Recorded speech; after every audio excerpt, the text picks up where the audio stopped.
मंदिर क्या है? क्या ये सिर्फ पत्थर और चूना है या कुछ गहरा? एक ऐसी जगह जहां हम अपने आप से ऊपर उठकर कुछ मतलब ढूंढते हैं। हजारों सालों से इंसानों ने पवित्र जगहें बनाई हैं, अपनी उम्मीदें और विश्वास उनकी नींव में डाले हैं। ये इमारतें हमारे मतलब की तलाश की खामोश गवाह हैं, उतनी ही पुरानी जितनी खुद इंसानियत। हम एक समय मानते थे कि मंदिर शहरों के बाद बने, जब किसान बस गए थे। लेकिन क्या होगा अगर भगवान के लिए घर बनाने की चाह पहले आई हो? यह सवाल हमें तुर्की में एक दूर की पहाड़ी पर ले जाता है, एक 11,000 साल पुराने राज तक, गोबेकली तेपे। उस समय की कल्पना करें जब पिरामिड नहीं थे, पहिया नहीं था, जब खानाबदोश शिकारी संग्राहक जमीन पर घूमते थे। इस बंजर पहाड़ी पर उन्होंने एक ऐसा प्राचीन और भव्य मंदिर बनाया जो शुरुआती सभ्यता के बारे में हमारी समझ को फिर से लिखता है। गोबेकली टेपे सिर्फ पुराने पत्थर नहीं है, यह हमारी कहानी में एक क्रांति है जो बताती है कि शायद विश्वास ने पहले शहर बनाए, न कि इसका उल्टा।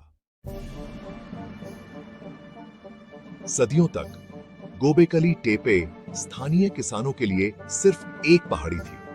उसके राज मिट्टी के नीचे छिपे हुए थे। 1960 के दशक में पुरातत्वविदों ने इसे मध्ययुगीन कब्रिस्तान मानकर खारिज कर दिया। सब कुछ 1994 में बदल गया जब जर्मन पुरातत्वविद क्लॉस श्मिट ने साइट का दौरा किया। उन्होंने एक विशाल टी आकार का खंभा देखा जो जमीन से बाहर निकल रहा था, कुछ असाधारण का सबूत। जो किसान कब्र के पत्थर समझते थे, वे वास्तव में प्राचीन महापाषाणों के ऊपरी हिस्से थे। श्मिट को एहसास हुआ कि पूरी पहाड़ी एक कृत्रिम टीला थी जिसे उसके निर्माताओं ने जानबूझकर दफनाया था। खुदाई से विशाल गोलाकार संरचनाएं सामने आईं। हर एक के केंद्र में 2 ऊंचे खंभे थे जो छोटे पत्थरों से घिरे थे। ये खंभे, जिनमें से कुछ का वजन 15 टन था, पत्थर युग के शिकारी संग्राहकों द्वारा तराशे और खड़े किए गए थे, खेती से हजारों साल पहले।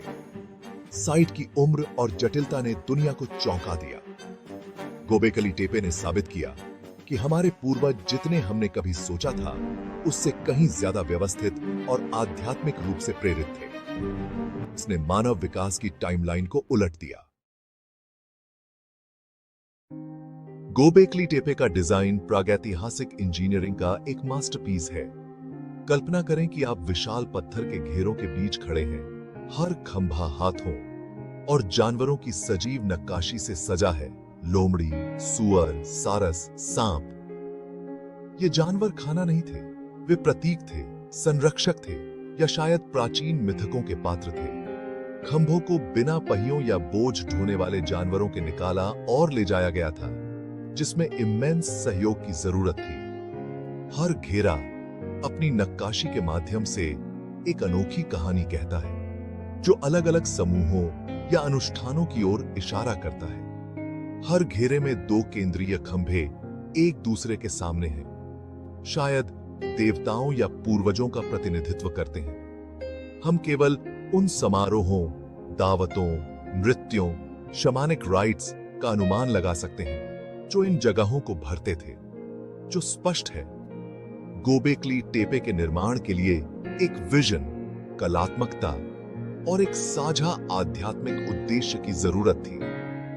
यह पत्थर युग के समाज की जटिलता का एक प्रमाण है। गोबेकली टेपे से पहले हम मानते थे कि सभ्यता खेती से शुरू हुई, फिर शहर बने, फिर मंदिर। लेकिन यह साइट शिकारी संग्राहकों द्वारा बनाई गई थी, किसानों द्वारा नहीं। इसका अस्तित्व बताता है कि अनुष्ठान और धर्म की इच्छा पहले आई होगी। ऐसे मॉन्यूमेंट को बनाने के प्रयास ने शायद लोगों को खेती का आविष्कार करने के लिए प्रेरित किया होगा, वर्कर्स को खिलाने के लिए, त्योहारों के लिए इकट्ठा होने के लिए। यह हमारे इतिहास को उलट देता है। शायद मंदिर ने शहर बनाया, न कि इसका उल्टा। गोबेकली टेपे दिखाता है कि हमारे पूर्वज सिर्फ सर्वाइवर्स नहीं थे, बल्कि विचारक, कलाकार और आध्यात्मिक खोजी थे। मीनिंग और कनेक्शन की उनकी जरूरत ने शायद सभ्यता के जन्म को ही जन्म दिया। आम की यह एक गहरा बदलाव है। हमारी कहानी सिर्फ सर्वाइवल के बारे में नहीं है, बल्कि विश्वास के बारे में है। गोबेकली टेपे इस बात का प्रमाण है कि इंसान की आत्मा ने हमेशा कुछ बड़ा हासिल करने की कोशिश की है। यह हमें याद दिलाता है कि विश्वास और कल्पना ने हमारी दुनिया को उतना ही आकार दिया जितना जरूरत ने। क्लॉस श्मिट का नाम हमेशा गोबेकली टेपे से जुड़ा रहेगा। 1994 से 2014 में अपनी मृत्यु तक उन्होंने अपना जीवन इसके रहस्यों को उजागर करने के लिए समर्पित कर दिया। श्मिट खुद को एक पत्थर की किताब के पहले पन्ने पढ़ते हुए देखते थे, बहुत कुछ आने वाली पीढ़ियों के लिए छोड़ गए। उनके मार्गदर्शन में गोबेकली टेपे एक यूनेस्को विश्व धरोहर स्थल बन गया, जिसने इस क्षेत्र में वैश्विक ध्यान और गौरव आकर्षित किया। उन्होंने स्थानीय समुदायों के साथ काम किया, सुरक्षात्मक आश्रय बनाए और दुनिया भर के शोधकर्ताओं का स्वागत किया। श्मिट की विरासत सिर्फ उन पत्थरों में नहीं है जिन्हें उन्होंने उजागर किया, बल्कि उस कहानी में है जिसे उन्होंने प्रकट किया। शुभीच कि हमारे पूर्वज जटिल आध्यात्मिक प्राणी थे। उनके काम ने धर्म और सभ्यता के उदय को देखने के तरीके में एक क्रांति ला दी। गोबेकली टेपे भारत के लिए एक सवाल उठाता है। यह प्राचीन मंदिर हमारी अपनी आध्यात्मिक परंपराओं से कैसे जुड़ता है? गोबेकली टेपे और भारत के शुरुआती पवित्र स्थल दोनों एक सार्वभौमिक आवेग साझा करते हैं, पवित्र की तलाश।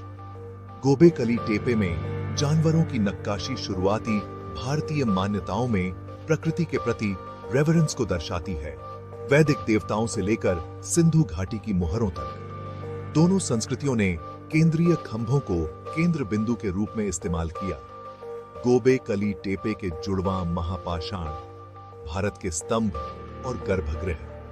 फिर भी जबकि गोबेकली टेपे का उद्देश्य रहस्यमय बना हुआ है, भारतीय मंदिर हमेशा देवताओं, समुदाय और कला के लिए जीवंत केंद्र रहे हैं। गोबेकली टेपे एक खोई हुई आस्था के एक खामोश स्मारक के रूप में खड़ा है। भारतीय मंदिर एक जीवित, विकसित होती परंपरा का हिस्सा है। दोनों इंसान की दिव्य से जुड़ने की टाइमलेस जरूरत को दर्शाते हैं। भारत की पवित्र जगहों की यात्रा प्राचीन और हमेशा विकसित होने वाली है। सबसे शुरुआती स्थल खुले में वेदी या ग्रोव थे। स्थायी मंदिर बाद में आए। बिहार में मुंडेश्वरी मंदिर, जो लगभग 800 साल पुराना है, सबसे पुराने में से एक है जो अभी भी उपयोग में है। भारतीय मंदिर विश्वास के जीवंत केंद्र हैं, जो अनुष्ठान और भक्ति के माध्यम से पीढ़ियों को जोड़ते हैं। समय के साथ मंदिर वास्तुकला फली फूली। एलोरा की चट्टानों को काटकर बनाई गई गुफाओं से लेकर दक्षिण के भव्य मंदिर शहरों तक, हर मंदिर पत्थर में एक कहानी है जो संस्कृति और विश्वास को संरक्षित करती है। उनकी तुलना गोबेकली टेपे से करने पर इंसान की साझा खोज का पता चलता है। पवित्र स्थान बनाना जो हमें अनंत से जोड़ते हैं। प्राचीन खंभों से लेकर ऊंचे गोपुरम तक आस्था की यात्रा जाता छड़ी है। हम मंदिर क्यों बनाते हैं? इसका जवाब इंसान के दिल में है, आस्था की शक्ति में। आस्था वह अदृश्य शक्ति है जिसने शिकारी संग्राहकों को विशाल पत्थर हिलाने और राजाओं को आकाश छूने वाले मंदिर बनाने के लिए प्रेरित किया। एक मंदिर एक समुदाय के विश्वासों का साकार रूप है, एक ऐसी जगह जहां लोग एक साथ आते हैं और मतलब ढूंढते हैं। पवित्र स्थान बनाना एक सामूहिक अनुष्ठान है जो पहचान और एकता बनाता है। यह आस्था और समुदाय की जरूरत इंसान होने के लिए फंडामेंटल है। विज्ञान या कानून से बहुत पहले हमारे पास जीवन के सबसे बड़े सवालों का जवाब देने के लिए मिथ और रिचुअल्स थे। जो मॉन्यूमेंट हम बनाते हैं वे मतलब कि हमारी तलाश के प्रतीक हैं। दुनिया के सबसे पुराने मंदिर की कहानी वास्तव में इंसान की आत्मा की कहानी है। पत्थर भले ही टूट जाएं, लेकिन उन्हें बनाने वाली आस्था हम सबके अंदर रहती है। हमने दुनिया के सबसे